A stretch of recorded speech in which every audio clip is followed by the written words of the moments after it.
So if you take the opposite, that exact subconscious programming, and they've been taught something different than what we're getting taught now at the younger generations of our culture.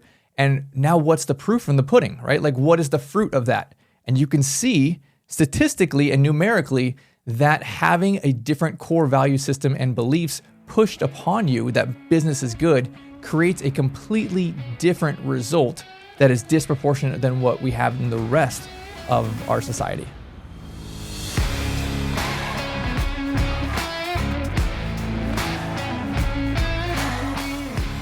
Welcome back to The Donkey and the Bee, where men are jackasses and women are biatches, where we work together to build an extraordinary life. Tune in to up your game in your marriage, entrepreneurship, and finances.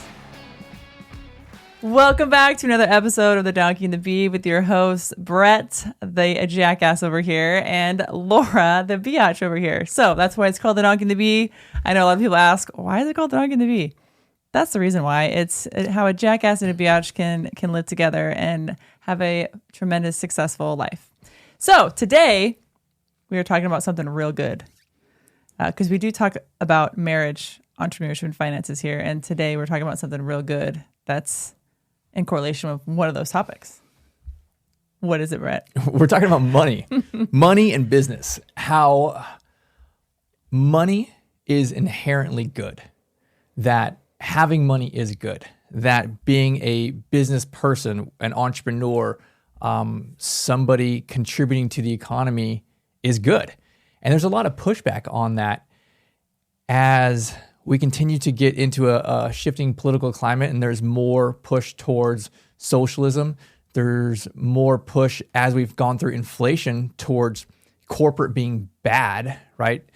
Big corporate's bad. There's greedflation and things like that. There's more push in our society to say, hey, that having money or being a business person striving for these goals is fundamentally bad, right? It's fundamentally flawed. You are selfish or not helping the country or your community or the world by striving for prosperity. So I completely disagree with that. I think that having money, striving for prosperity, contributing to the economy, hiring people, innovating in business is actually a benefit to not only yourself, but the whole country. And I want to take that position and unpack that a bit. When you said that, it made me think of college.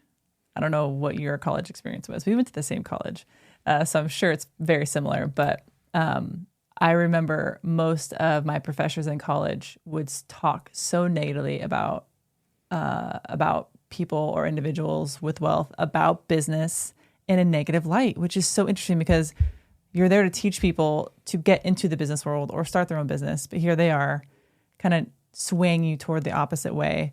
And so I thought that was an interesting concept even when I was early 20s going through that. And I think it kind of set my mindset in that money is bad because they were teaching it and I thought that they knew what they were talking about. And you're young and you think that your professors know everything. And so I think that kind of set my trajectory in a negative light toward business and money because of that. Sure. So we went to college in California for some context. And yes, I don't think my professors ever came out and said money's bad, but they say it without saying it, right? It's Exactly. in the underlying programming, and they're definitely trying to program you while you're in college, one way or another. But I think it's important to acknowledge that. So there's definitely like, hey, if you are going towards, even if you're in business and you are looking towards nonprofit, right? Like, oh, therefore you are contributing more to society, right? You're doing something good. You're bringing value through your work in the professional business space, whether it's with college, whether it's this idea of nonprofit, whether it's even just in TV and movies nowadays, that, there is a push against growing wealth and that wealth is inherently bad. And I think that, it's kind of a separate subpoint here, but we are taught from family, from church, from school, even as a child, right? That not having money is bad, but having too much money is also bad. You want to be somewhere in the middle, right? Don't keep up with the Joneses because then that's bad. But ultimately, like if you are struggling, you need to step it up a bit. but you should kind of be in the middle of the pack, right? Follow the sheep. Don't get too ahead and don't fall too behind. Mm-hmm. And there's definitely programming on money here that says too much is bad.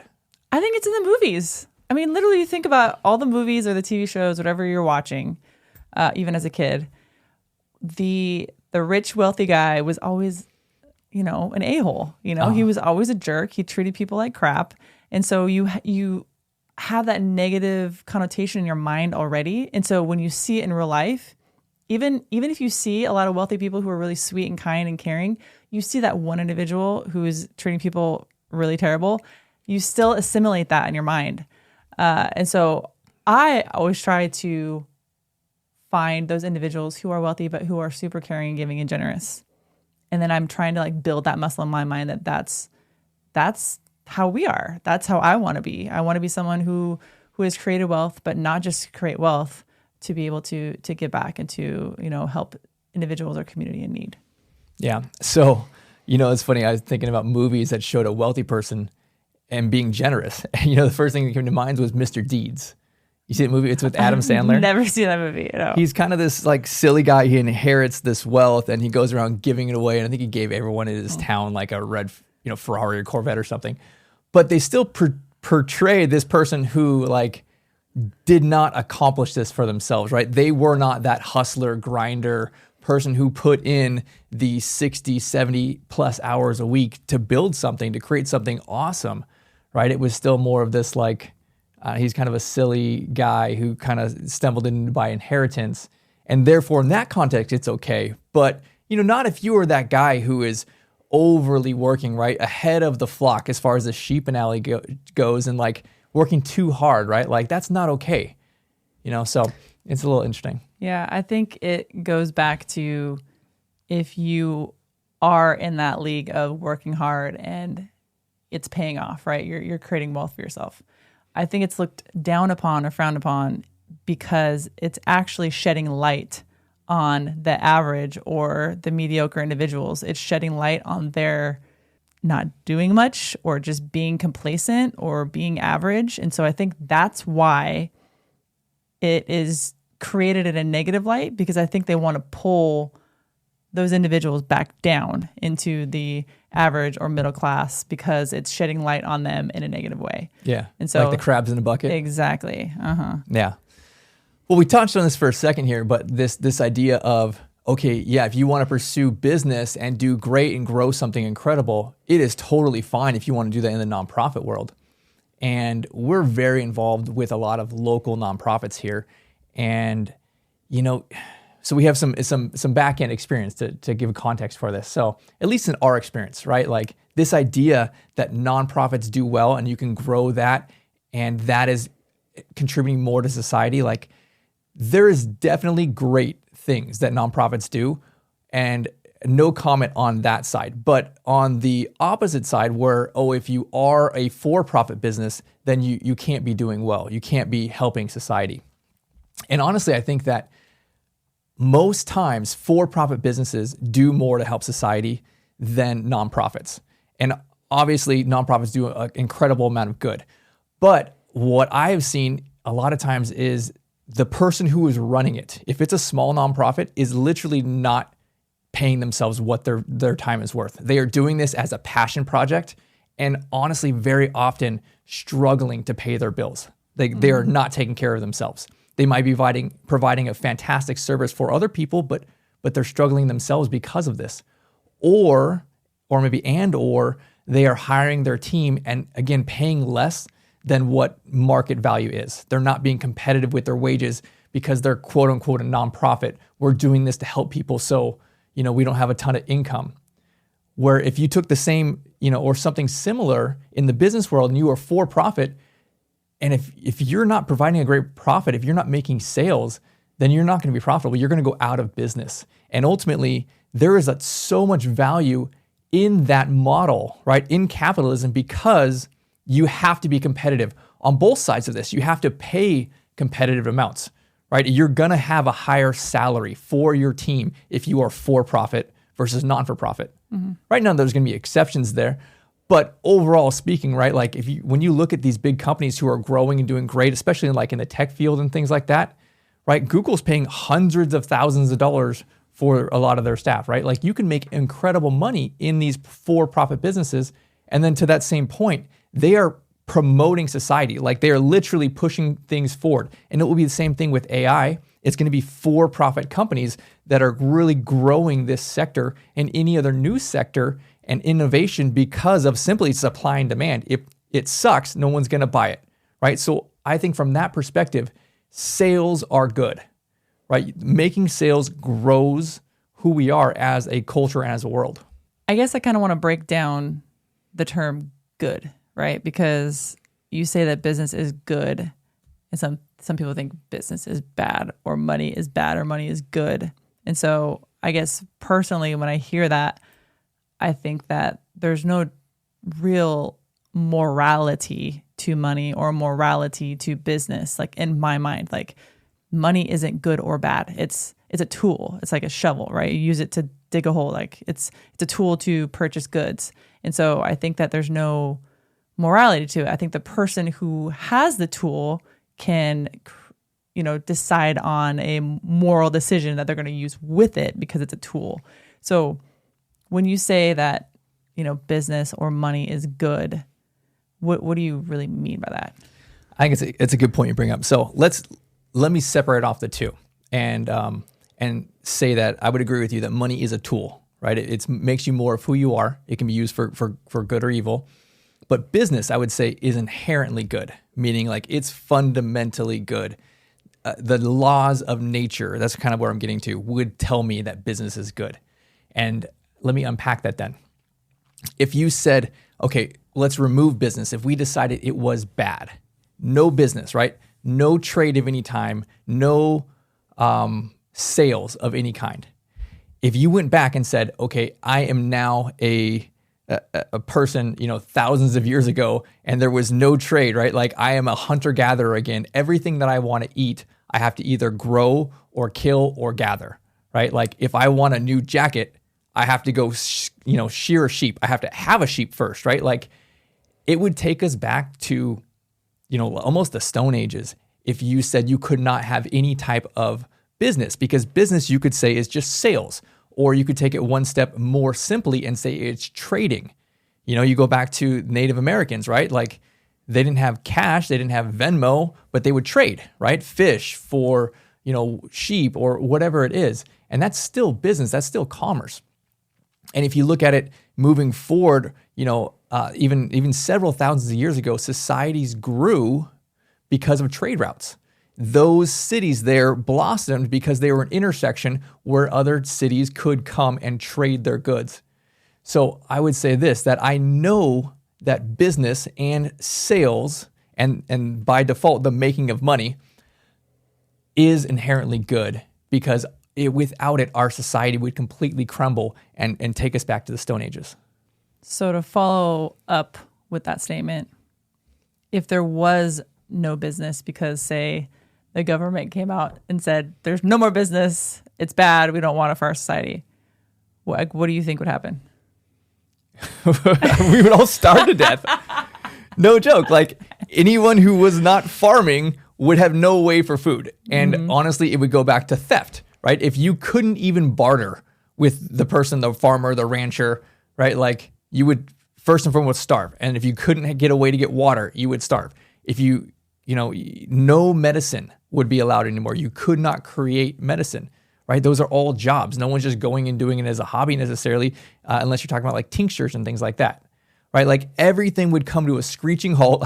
Literally, like if you enforce this or some aliens came down and mind controlled us, right? Like 90% of the world's population would die within probably 6 months. They would probably starve to death, or they would die of dehydration or sickness or illness. All of what we have, right? Why the population on Earth has continued to snowball dramatically over the last hundreds of years is all because of business. It's all because of trade. And capitalism, whether you think it's good or bad, has promoted the growth of our world and innovation and medicine and technology and all of these things. I think most people don't realize how much business affects their own lives. I think they only are aware of it when it can negatively affect their lives or if they're jealous of the success of that business. So for example, you get in your car and you drive, like if you drive a Ford, that's a business. You supported that business. If you're driving a car, you had to put gas into it. That's another business.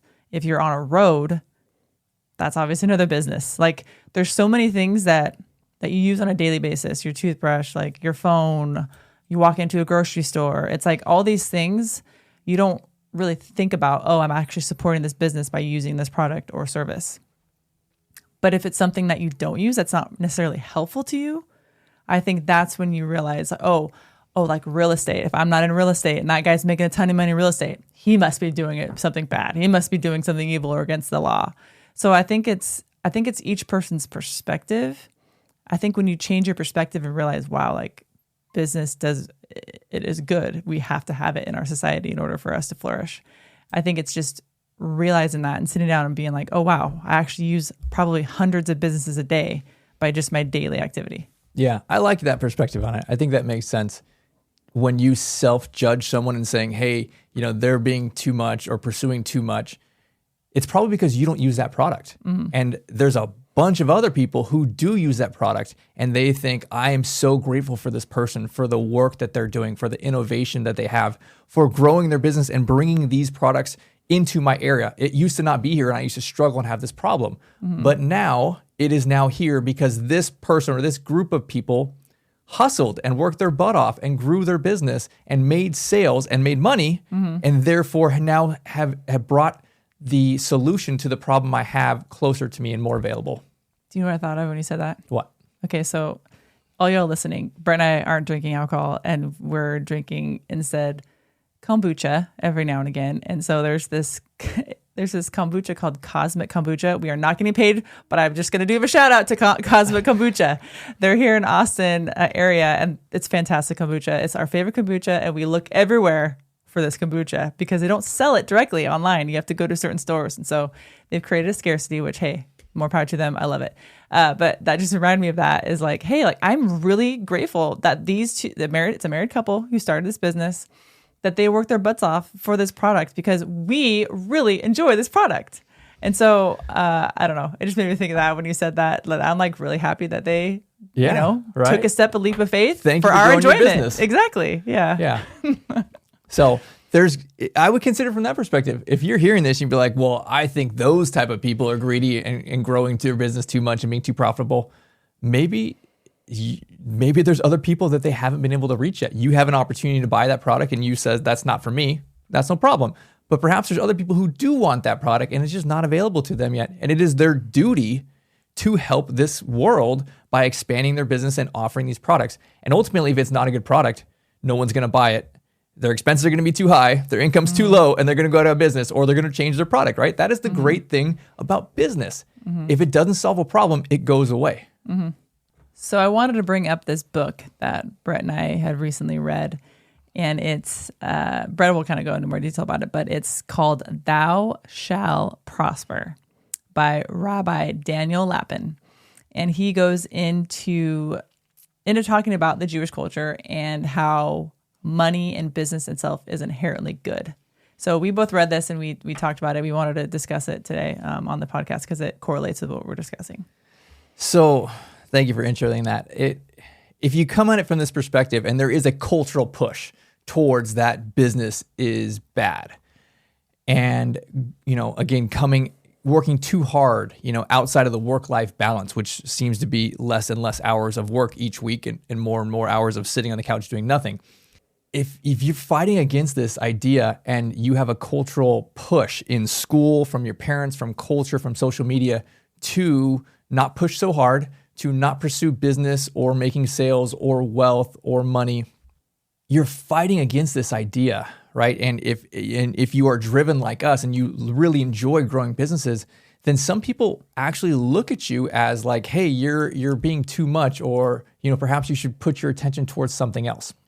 So I really think this book is interesting because he documents and he comes at it from the perspective of a group of people who their core value, their belief system, and they're taught from youth for generations, thousands of years, that business is good, right? And so he does an awesome job of putting it in context. And what he ultimately talks about, he is a Jewish rabbi, and he explains how for thousands of years, the Jewish culture has believed that business is inherently good. And if you're successful, ultimately it's God blessing you. And it's super interesting because he documents, okay, here is kind of a case study on Jews, looking at their business acumens, looking at their wealth, and looks at it from different perspectives. They are 2% of the American population, but they actually have way more than 2% of America's wealth. And I don't remember quite what the number is. But if you're saying, why is this group, this culture, so much more wealthy than other people in the United States and then, also in the world? Why do they have a disproportionate amount of wealth? It's because of their core values. It's because of what they believe. They don't have this outside mental oppression on them saying that business is bad, too much money is bad. What they actually have is the opposite, that wealth is good, that it is actually benefiting society, that making sales is benefiting society, growing your business is benefiting society. So therefore, you should do much of it. You're actually encouraged as a child, as you're growing up, to be in business, to grow a business, that having wealth is not a bad thing. It's actually a blessing from God. So if you take the opposite, that exact subconscious programming, and they've been taught something different than what we're getting taught now at the younger generations of our culture. And now what's the proof in the pudding, right? Like, what is the fruit of that? And you can see statistically and numerically that having a different core value system and beliefs pushed upon you that business is good creates a completely different result that is disproportionate than what we have in the rest of our society. So I'm totally going to play devil's advocate here. You mentioned that wealth being a gift from God. And so that is kind of that statement can kind of hit people in a negative way. And so I kind of wanted to bring that back up again. There's this, I forgot the name of the guy. He's a preacher. He's on like... Benny Hinn? No, not him. Darker haired guy. He's maybe early 50s. Anyways, he preaches a prosperity gospel. Like, if, you're prosperous, that's because God has chosen you and bestowed all this wealth upon you. But I'm going to play it, like, again, devil's advocate. So does that mean that individuals who do not have wealth and are struggling for paycheck to paycheck, they're not blessed by God? I don't think so. I really think that you kind of separate those two issues. I think that ultimately what you believe internally, like not what you think to yourself, but the programming below that, what you programmed in your subconscious mind, and therefore that's what you consciously think about, really will determine how you pursue money or how you pursue fitness or how you pursue your relationships or what you believe about yourself. Your self-confidence is all based on this underlying programming. And I think that in the context of this conversation, the best way to change your underlying programming about money is to believe that God thinks it's good for you to have it. And I would take it from that perspective on a practical level. I want to believe that God wants me to be wealthy. I would much rather believe that than God wants me to be poor. Mm-hmm. Now, he's never told me, does he want me to be wealthy or poor? But nonetheless, I would prefer that God wants me to be wealthy. But again, it goes back to this is a tool, right? Mm-hmm. Money is a tool. I can choose to therefore use it for good or for evil. So it's not that money is good or bad. It's inherently amoral, right? It has no morality to it. So from that perspective, I would rather choose to say, I want to believe that God or perhaps my family or that society wants me to be successful. They want me to grow my business. They want me to succeed in business to ultimately help the rest of us, right? And if you believe, therefore, that business is good, that making sales is good, that helping other people with more solutions that are practical to our society is good, then I think that's a benefit for everyone. I'm going to say something that's really going to make a lot of people upset. So I'm going to say it anyways. I think that a lot of us are mentally broken in a lot of aspects in life. And I think with the one we're talking to now. Financially, I think we're mentally broken in the area that we're supposed to just coast on by and just live paycheck to paycheck and not pursue wealth. That it's okay to be average. It's good to be average. And I think that we've all fed into that lie. I fed into that lie for a majority of my early life. And so, but the perspective I take now is, and I've said this before on this podcast, that you are actually selfish if you're not pushing toward wealth and you're not pushing toward financial freedom, because all you're thinking about is yourself and your own family.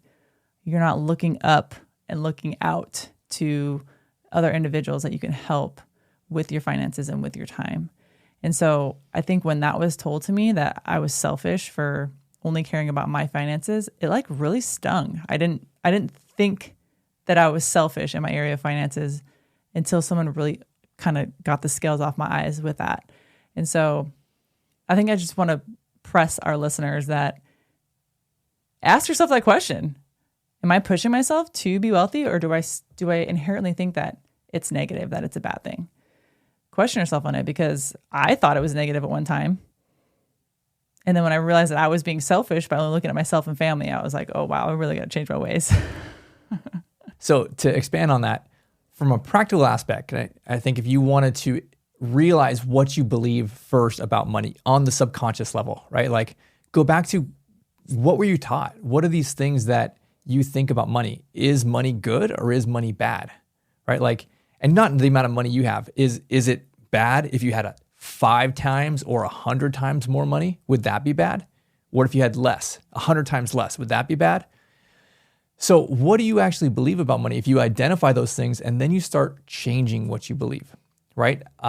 For us, I have gone through and studied people that have made buttloads of money and that I believe are role models of mine. They're inspirations. They are men of God who have been incredibly generous with their finances and then also grew businesses that changed our world. They added value. They created solutions. And I believe that is inherently good, right? That is business being inherently good and people who've gone before and actually prove that. So I wanted to really wash that over my mind several times with here's what I need to remove because I've been taught this. And actually a lot of times church will teach you that money's bad. Mm-hmm. They don't actually say it, but they kind of tell you, right? Too much is bad, right? Mm-hmm. And so that, and then school, and then let's add in what, I've identified what I want to remove. Now what do I want to add in to what I believe in my core values? And so for me, the practical way was let's study some people who have achieved what I want to achieve, who have built great businesses and great wealth and done what I would want to do with it, right? Like I'm not a very flashy kind of guy. I don't spend a lot of money, but I would love to have, tons, hundreds of millions, billions of dollars to be able to be generous and give to that. Mm-hmm. And right now I don't have that. So I'm kind of bummed that I don't, because I would love to be able to be more generous. So how do I get there? It goes, sorry, I don't mean to bring this back, but I think it goes back to the mentally brokenness I think that we have. When you say, I want to make, hundreds of millions or billions of dollars, I bet you most people would be like, that's not for me. That's never going to happen. That's not on my cards, because they don't believe it for themselves. And so I think it goes back to the reprogramming of your mind and telling yourself that you can. Like, why can't you? Why not? Literally, why not? Why not you? Everyone's like, oh, not me. Oh, it's for somebody else. Well, why not? Why not you? Answer that question, like honestly. So I think it's reading books, like Brett said, that you can wash over your mind. I mean, we have many books on Audible that we listen to over and over and over and over and over again. And it kind of just slowly like creeps into your mind, and you automatically kind of just think about it differently. So try that. Try getting some books, try listening to them over and over again. Read up on individuals that you've never read up on before, and watch your mindset change over time. Well, thank you for joining us on this episode of The Donkey and the Biatch, where we get our money together, get on the same page mentally to grow our businesses, to make an incredible life for ourselves. So make sure you like and subscribe, and we will see you on the next one.